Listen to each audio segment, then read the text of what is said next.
내가 오늘 국내 리뷰 하나도 없는 물건 가져왔다? 그게 뭐게?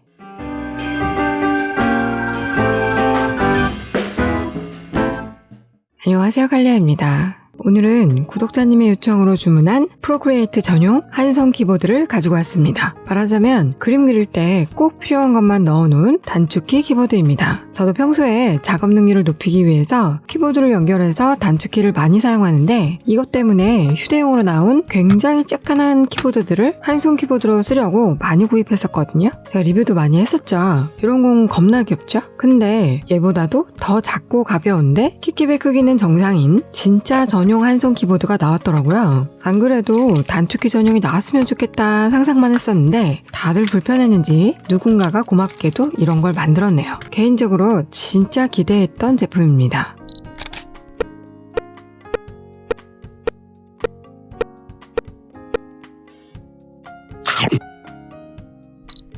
구성품은 아주 간단합니다. 키보드 본체, 마이크로 오핀 케이블, 설명서, 끝. 일단 첫 느낌은 엄청 가볍습니다. 차 떼고 포 떼고 키가 몇 개 안 돼서 그런지 진짜 가볍고 딱 필요한 것만 있는 단축키 키보드여서 보여지는 그대로 심플합니다. 약간 느낌이 숫자만 있는 키보드 그게 생각나기도 하죠. 재질은 ABS 플라스틱이고 바닥엔 논슬립이 4군데 있으며 경사를 주어서 손놓음이 편할 수 있게 해주었습니다. 윗부분에는 전원 버튼이 있고 양쪽 모서리엔 이렇게 커버가 있는데 한쪽은 충전 포트가 있고 한쪽은 동글을 사용할 경우 수납 자리를 마련해 주었습니다. 오른쪽엔 브랜드명, 왼쪽엔 블루투스 연결 및 배터리 상태의 인디케이터가 있고요. 나머지는 단축키입니다. 컬러는 핑크, 화이트, 블랙의 3가지인데 핑크는 프린트가 흰색이라 화면에 잘 안 보일 것 같아서 화이트로 선택을 해보았습니다. 근데 핑크 너무 이쁘죠? 먼저 사용해보신 구독자분이 마감이 별로라고 한 걸 먼저 들었어서 기대가 없었어서 그런가 고급스러운 재질은 아니지만 저는 딱히 그냥 가벼운 소재에 만족해서 쏘쏘합니다. 가격은 현재 41.98달러이고 제가 구입한 건 파우치가 없었는데 나중에 보니 파우치를 같이 판매하는 곳도 있더라고요. 파우치 필요하신 분은 참고하시면 될 것 같습니다. 사이즈는 84에 125에 두께 13mm이고 무게는 64g입니다. 블루투스 5.1이고 작동거리는 최대 10m이며 리튬 배터리를 사용하는 충전식이고 충전 포트는 마이크로 오핀입니다. 펜타그래프 방식의 낮은 가위식 키보드이고 배터리 부족일 땐 LED 인디케이터에 빨간색으로 깜빡거리며 절전 모드 시간은 15분이고 충전 시간은 약 2시간, 연속 사용 시간은 24시간이며 사용 안 하고 있는 대기 시간은 약 5개월입니다. 그리고 멀티 페어링이 아닌 단일 페어링입니다. 설명서를 보면 앞에는 까막눈, 뒤에는 더 까막눈. 하지만 안 보고도 때려 맞춰서 연결할 수 있어요. 우리에겐 상용 문자가 있으니까요. 일단 전원을 켜면 LED 인디케이터에 빨간불이 들어오는데요. 블루투스 아이콘을 길게 누르면 파란불이 깜박깜박하고 표시되고 아이패드 블루투스 리스트에 2 프로라고 뜹니다. 터치해주면 연결은 끝입니다. 연결 잘 되었죠? 이 영상을 보시는 분들은 어차피 대부분 프로크리에이트 사용자들이실 테고 이걸 프로크리에이트 전용 키보드라고 감안하고 보면 충분히 유추 가능한 그림들이죠. 자, 키 확인을 위해 바로 사용해 볼게요. 우선 맨 왼쪽. 딱 봐도 크레센도 디크레센도 같이 생긴 것이 브러쉬 크기를 조절하는 것 같죠? 이렇게 맨 아래로 해주고 한 간씩 키워서 그어보면 5%씩 커지고요. 단계는 총 20단계로 조절됩니다. 그리고 그 옆은 딱 봐도 되돌리기와 되살리기입니다. 왼쪽은 언두, 되살리고 푸면 리드 이렇게 사용하면 되고요. 그 바로 밑에는 브러쉬와 지우개가 있는데 다른 명령어를 수행하다가 눌러주면 선택이 되고 한 번 더 누르면 브러쉬 리스트가 뜹니다. 그 다음 9번은 여러 장 있는 것이 레이어겠죠? 이렇게 레이어를 추가해서 그림을 그리고 그 옆에 HSB는 색조, 채도, 밝기의 약자니까 조정해서 얘를 말하는 거고요. 7번은 균형 그림인 것이 색상 균형이고 마찬가지로 조정해서 색상 균형 예입니다. 눌러보면 이렇게 색상을 조정할 수 있습니다. 풀스크린은 말 그대로 이렇게 전체 화면이고요. 5번은 설정, 여기서는 도구겠죠? 6번은 포토샵의 마키 툴처럼 생겼죠? 선택 영역 버튼이고 그 밑에 3번 V는 선택 변형 툴입니다. 옮길 수도 늘리고 회전할 수도 있는 기능이죠. 한 번 더 눌러주면 해제됩니다. C는 컬러 관련 팔레트 창이고요. 팔레트는 이렇게 띄워서 사용할 수 있는 거 아시죠? 1번은 스위치 컬러 단축키입니다. 마지막 컬러와 현재 컬러를 번갈아서 사용할 때 쓰는 단축키입니다. 얘는 커맨드이고 누르면 단축키가 보이죠? 스포이드는 이 브러쉬 및 네모 버튼에 해당됩니다. 이건 제스처에서 설정해 줄 수 있는데요. 동작, 설정, 제스처 제어, 스포이드 툴. 저는 얘를 두 가지로 설정을 해주었는데요. 하나는 네모와 손가락 터치를 할 땐 스포이드를 열어서 컬러 추출을 하고, 또 하나는 네모, 펜슬을 사용할 때는 레이어를 선택할 수 있도록 해주었습니다. 모르시는 분들을 위해 보여드리면 현재는 이 컬러가 잡혀져 있죠? 네모와 손가락을 터치하면 선택한 컬러가 추출이 되고, 네모와 펜슬을 같이 사용할 때는 이렇게 레이어를 선택할 수 있습니다. 특히 이렇게 겹쳐져 있는 레이어를 선택할 때 빠르고 나열해서 선택할 수 있는 단축키입니다. 이걸 만약에 하나씩 레이어에 들어가서 선택해주고 옮기고 한다고 생각해보세요. 시간이 엄청나게 차이 나겠죠?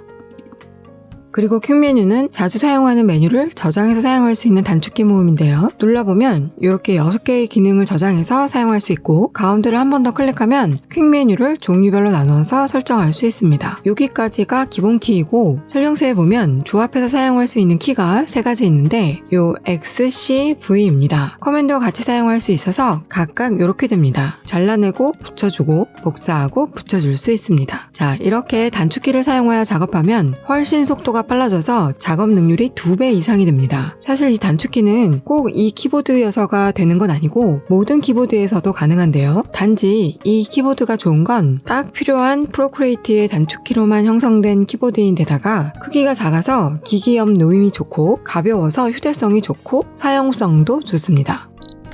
그런데 궁금하지 않나요? 분명히 커맨드 누르면 나오는 단축키들을 이 키보드에 입력을 해놓은 것일 텐데 어떤 키일까? 그쵸? 그래서 텍스트를 열어서 쳐보면 쳐지는 것들만 봤을 때 이거거든요. 커맨드 눌러보면 이 명령들을 삽입해 놓은 것인데요. 그럼 여기서 조합할 수 있을 만한 게 있는지 찾아보니 보통 커맨드와 조합을 하니까 같이 눌러보면 커맨드와 대괄호는 브러쉬의 1%씩 감소 증가임을 알 수 있습니다. 세밀한 작업 시에 필요한 단축키죠.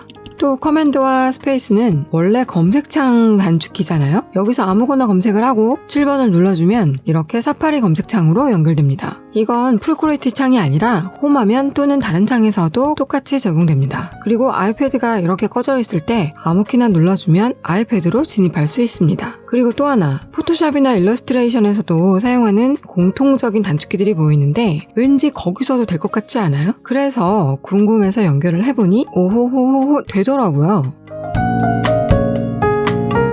단 얘는 프로크리에이트의 전용으로 나왔기 때문에 일부 키만 맞는데 그럴 때는 포토샵의 단축키 설정을 바꾸어주면 커스텀에서 사용할 수 있습니다. 그리고 이건 말해줄까 말까? 퀵 메뉴의 단축키가 스페이스잖아요? 스페이스 단축키 하면 뭐가 먼저 떠오르나요? 전 요즘 유튜브 볼 때 재생 멈춤 시에 전용으로 사용합니다. 호기심 발동해서 이것저것 적용했더니 역시 게이드 프로크리에이트 단축키가 먹히지 않습니다. 왜 그런가요? 이 질문 많이 하시는데요. 아마도 평소에 키보드를 연결해서 단축키 사용하시는 분들은 몇몇 개의 키만 작동되고 나머지 키는 안 되는 경험을 해보신 적이 있을 텐데요. 이때 껐다 켜도 안 되고 이렇게 저렇게 해봐도 안 되고 뭐가 문제인지 몰라서 해결이 잘 안 될 때가 있는데 원인은 한영 전환에 있습니다. 프로크리에이트는 한글 명령어가 먹히지 않는데요. 작업하다가 중간에 인터넷 검색을 했다던가 카톡 대답이라도 한번 하고 나면 자판이 한글로 바뀌어서 프로크리에이트에 다시 돌아왔을 때 명령어가 먹히지 않습니다. 그럴 때는 키보드의 한영 전환 버튼을 눌러주면 되는데 얘는 그나마도 간추려진 키라 그 버튼이 없어요. 이럴 땐 메모장 같은 걸 열어서 영문 하나 써주고 엔터를 쳐주면 다시 프로크리에이트로 돌아갔을 때 아무 문제 없이 잘 작동됩니다. 저는 처음에 이 오류 알아내기 전까지 굉장히 고생을 했어서 알려드리는 것이니까요. 꼭 기억해두세요. 장단점 알아보겠습니다. 우선 장점. 사용성이 좋아서 작업 능률이 높아지고 슬림하고 가벼워서 휴대성이 좋습니다. 충전 포트 부분에 덮개가 있어서 먼지 방지가 되고 동글 보관 자리를 만들어주었습니다. 다음은 단점 및 아쉬운 점입니다. 가격이 저렴하지 않고 범용성이 좋은 C타입 포트가 아닌 마이크로 5핀 포트이며 멀티 페어링이 아닌 단일 페어링입니다. 패드가 2대인 사람은 왔다 갔다 작업할 수도 있는데 같이 연결하지 못해서 이 점은 많이 아쉽습니다. 배터리 잔량이 표기되지 않고 타건 소음이 작지 않습니다. 전체적으로 전용 단축키 키보드라는 아이디어 발상은 좋은데 사실 약간 뭔가 뒤처지는 스펙이라서 다소 아쉬운 감이 있습니다. 그렇지만 또 편해. 프로크리에이트를 펜슬로만 작업을 하면 직접 펜으로 이동을 해서 선택해야 하고 언두나 리드 같은 제스처 작업 등으로 인해 펜슬을 잡은 손이 흐트러지는 경우가 많고 거기에 따라서 시간도 많이 소요돼서 평소에도 키보드를 연결해서 단축키를 많이 이용하는데요. 얘는 군더더기 없이 딱 필요한 키들로만 구성돼서 전용으로 나오다 보니 손이 많이 움직이지 않고 여기서 다 해결이 돼서 좋고 가볍고 작다 보니 휴대 시에도 부피나 무게에 대한 부담이 없는 것 같습니다. 생각해보면 일반 키보드 명령어 넣어주듯이 하면 돼서 엄청난 기술을 요하는 제품은 아닌 것 같음에도 가격이 너무 비싼 게 좀 흠이긴 한데 작업 능률엔 확실히 도움이 되는 것 같습니다. 여튼 이런 제품이 나와 있다는 걸 알려드리려고 리뷰한 것이고요. 현재는 리뷰가 거의 없는 제품이어서 하나하나 체험해서 말씀드린 것이니까요. 제가 놓친 게 있다면 정보 교환도 늘 환영합니다. 영상이 도움이 되었다면 구독과 좋아요도 부탁드리고 오늘도 시청해주셔서 감사합니다.